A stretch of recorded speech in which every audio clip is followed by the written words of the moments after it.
abwaane marka hore kusoo dhawow TV-ga Universal. ku dhawaay maxamed cali mahadsan. abwaane hadee waxaa baraha bulshada la soo dhigay in maaragtay dad dhahayo abwaan Maki Xaaji Banaadir ayaa geeriyooday, bal arrintaasi ka waran. haddaan kula kaftamo aan su'aalna kaaga dhigo qaf dhintii oo la aasay kadib ina is aragteen wareesi ma la yeelanin waaye. horta beenta hadday badato aniga ma jecli waxyaabahan iska rakhiiska ah oo wax maanta lagu tilmaami karo oo qiimo leh aysan jirin in aan ka jawaabo ma jecleen. laakiin waxaa khadka la soo dhigay waa dhaawacmi waa la soo dhigay,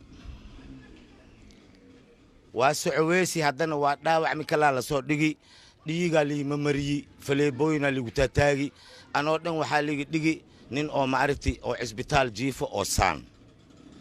waa socoweesi haddana waxaa la dhahay duq waa la cuni, waa socoweesi haddana waa la cuniyaa la dhahay, waa socoweesi hadda waxaa lagu soo gaabiyey waa dhinti. horta dadka beenta ku kharaabto oo ilaahay ka baqaynin oo beenta inay lacag ka sameeyaan u soo tafaxeetay waxaan leeyahay ilaahay ka cabsada. qofkii koowaad ma ihi oo bulshada ay taqaano oo beentan oo kale laga sheego. afmaalo badan dad badan bulshada magac ku leh, dibad a joogaano dal a joogaano, beentaas waa laga sheegay. aniga qofkii koowaad ma ihi, laakiin aniga beenta ligi sheegayo waxaa dheer facebook wax la yidhaaha jiro. facebookii aan ebadkay ma samaysanin, ilaahayna waa ila ogyahay. dadkii waxay leeyihiin markii uu abwaane facebookan ka aragni adoosaan dhahay been waaye. waa ka cawaadi warbaahintan warkii geliya waxay aan facebook ma lihi mana samaysanin, ilaaha ay la og facebookyadan socdo aan ma lihi. halle ma ka cawaadino hayde tomonay ba naqdeen, tomonkiyan ka qayli soddonay naqdeen, soddonan ka cawaadi kontonay naqdeen, 70 marooyin hadda. marka qofka beenta sheegayo waxaa ka liita oo aad ugu liita oo ka hooseeya kuwa ka iibsanayo. haddii lagu yiri abwaan makiyaan ahay ama abwaan hebelaan ahay, haddii lagu yiri ma tiraahdido toos khadka noogu soo gal aan ku aragno, abwaan aan ku aragno, ma tirahdid. kuwa beenta sheegayo beenta buufinayo waxaa garab siiya kuwa beenta iibsada aa garab siiya. waxaan idin leenahay horta wax laisku guuguulo ama laisku cabsi geliyo geeri ma naqanin. naftaan ilaaha leh, kullu nafsin daa'iqatul mawt wa innamaa tuwaffawna ujurakum yawma alqiyaamati faman zuxzixa ani nnaari waudkhila aljanna faqad faaza wama alxayaatu dunya ilaa mataacu lghurur. allah go'aankiisa cid bedeli karta male, amarkiisa cid bedeli karta male. naf walbe waqtiyay leedahay, moosinay leedahay.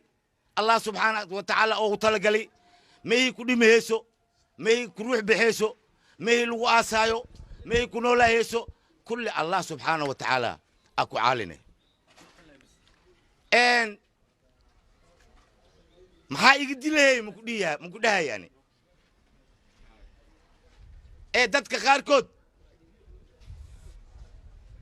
aflee ku dishiyaa iyo si adig kulu naqatabe haddaad dishid xataa waa nool yihiin.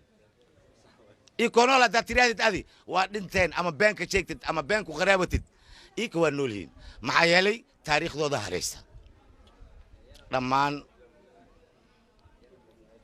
intii anoo nool ii soo tacsiyeesi dhowr jeer ii daceeyeen, ducooyinkooda allah noo wada aqbalo. inta dheheysane abwaanka markis dhinta leen u tacsiyeheena ii kan waa mahadsan yihiin ii inta ii soo hormarisibe ii inta dheheyso horta mago dhimashadiis le aan hubsano alxaqiijii le markaasaan aan u daceehena walaalayaalow qafkii dhintay oo runba tahay hal yiraahdo waa dhinti laakiin khaf nool had suuxan fiiri waxaa dhacday ilma xaafad baloon ku dhilayeen ilmihii qaara ay kasaayeen waa islaameen dayma kala idayeen wax yar markii socday su'aal ay isweydiiyeen ninkii shal dhinti maahino marka ha intii dhahayaan masuulin aan xoogaa saantan kala bixi waxa irku hadii ha dheedid amay kala roo oo hay ninkii hal dhinti way hadii ha ay dhahan amay kala rooraan oo hadhow ma aragti meesha ma aragti waa fiicnahay Soomaaliyay alxamdulillaah rabbil caalamiin khudbaan isku diyaariyo haynaa aadaankii koowaad hadda qariib ah marka kheer aan isku rajaynaynaa naf walbane xilligeeday go'eey naf walba xilligeeday go'eey aniga waxaan ku soo celcelinaa dadka oo beenta ka kharaabto walaalayaalow runaa taalee dadka baadilka kharaabto walaalayaalow xaqaa yaalee dadka mugdiga iyo iftiinka aan kala kasaynin waxaan leenahay dadka ha argagax gelinina waayo halka qaf oo diirad idin saaran haddii aad ka been sheegtiin ogaada daduu ka dhashay toluu ka dhashay qaraawuu ka dhashay Soomaaliyuu ka dhashay in badan way qusaynaysaa ama culays way ku keenaysaa beentaas aad gedaysiin cafiya iga tihiin dadka mar badan beenta iga sheegay laakiin waxaan cafi iga ahayn kuwa magaceega ku kharaawanayo oo laga yaabo marmarka qaarkiis waxaan anaga dhihin inay naga sheegaan kuwaasay ma cafinayo siiba kuwa dhahayo abwaan makiyaan ahay facebookan anaa leh soo sheer gareeya ku soo shamuuma ku soo saan kuwa dhahayo waxaan leeyahay aan facebook ma qabi mana samaysanin mana lihi ciddii idin tiraahdo abwaan makiyaan ahay facebookeygana waa kan dhaha hadda abwaan maki tahay abwaan maki mi iskhariye live noo soo gal aan ku aragno. Assalamu alaykum wa rahmatullahi wa barakatuh.